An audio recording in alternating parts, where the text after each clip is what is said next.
Welcome back, guys. It's been a couple days since I took the other video here. I finished up the concrete board and troweling it under with thin set and screwing it down so it's all fixed down and sturdy.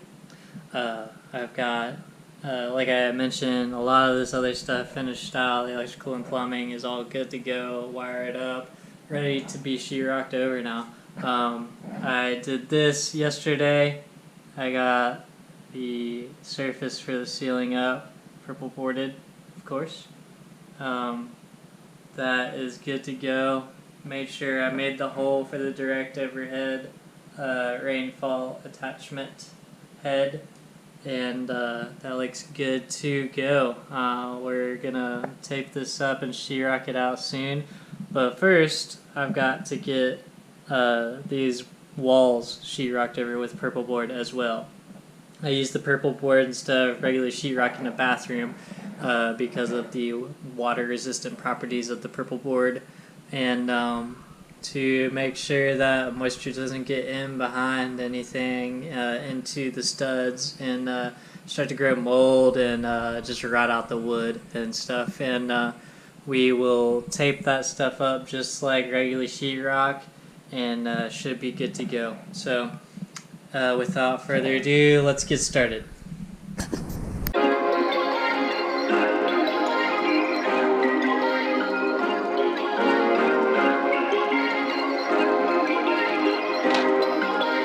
Perfect.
my battery died, so that's why the video cut off all of a sudden, the time lapse. But as you can see, I finished off getting my holes in my box cut out on my sheetrock and installed it on the bottom and on the top. So that's good to go. I can go ahead and start doing concrete board now. This is where the partition between concrete board and purple board is, and that reason being because that's where the shower is going to start.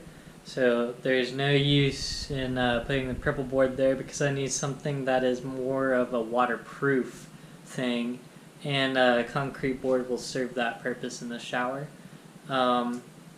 So I am curious to see what y'all think about that, if y'all are into carpentry at all, just because I have researched this a little bit, and obviously, you know, I have to because I'm doing it.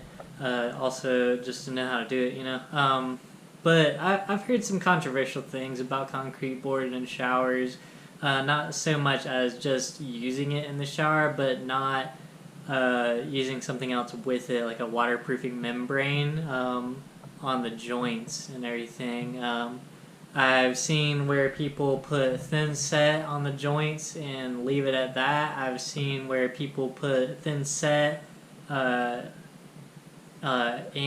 like a waterproofing agent on it, both of it. I've seen where people put a waterproof mesh joint tape kind of thing on the joints, and then do the waterproofing agent and thin set. So there's you know, like a few different types of ways of installing said concrete board with some sort of extra waterproofing solution to that.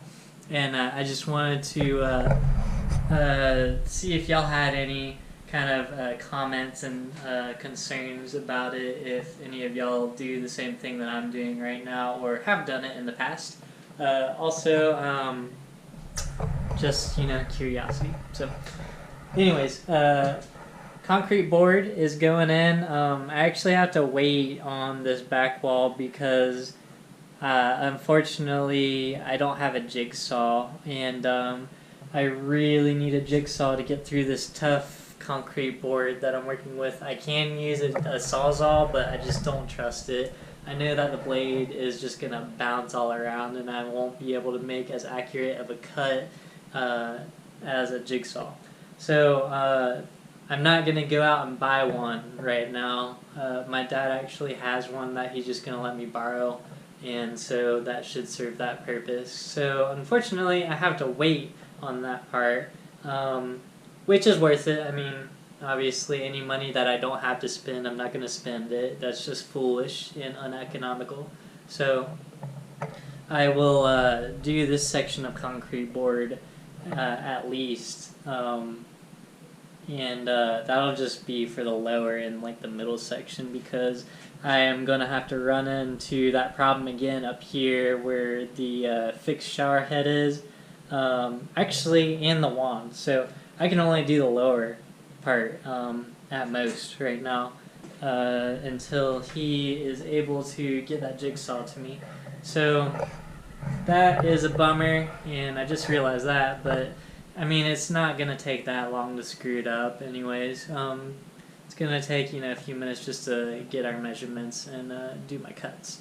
So, oh well, you know, just a little time lost there, but I've got plenty of other stuff I can be doing, just like taping all these joints and compounding them out, making everything flush, just tidying up. I've got to build the curb. I still haven't done that. That's going to go here. I've got to build my wall. That's going to go right over here to separate the shower outside of the shelves that are going to go in the dead space that I've talked about in the past over here. And so, you know, I've got quite a bit of work to do.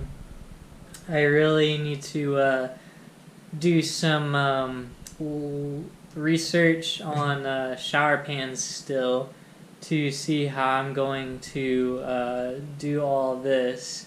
And I've seen a few different types of ways so far of doing that in videos as well. YouTube is really my favorite way of, one of my favorite ways of learning in this day and age, because there's so many different opinions and so many platforms where people like to share information like that, and YouTube is really good for that. So props to YouTube, they're cool, you should check them out. If you're watching my video, you're already on YouTube, so you know.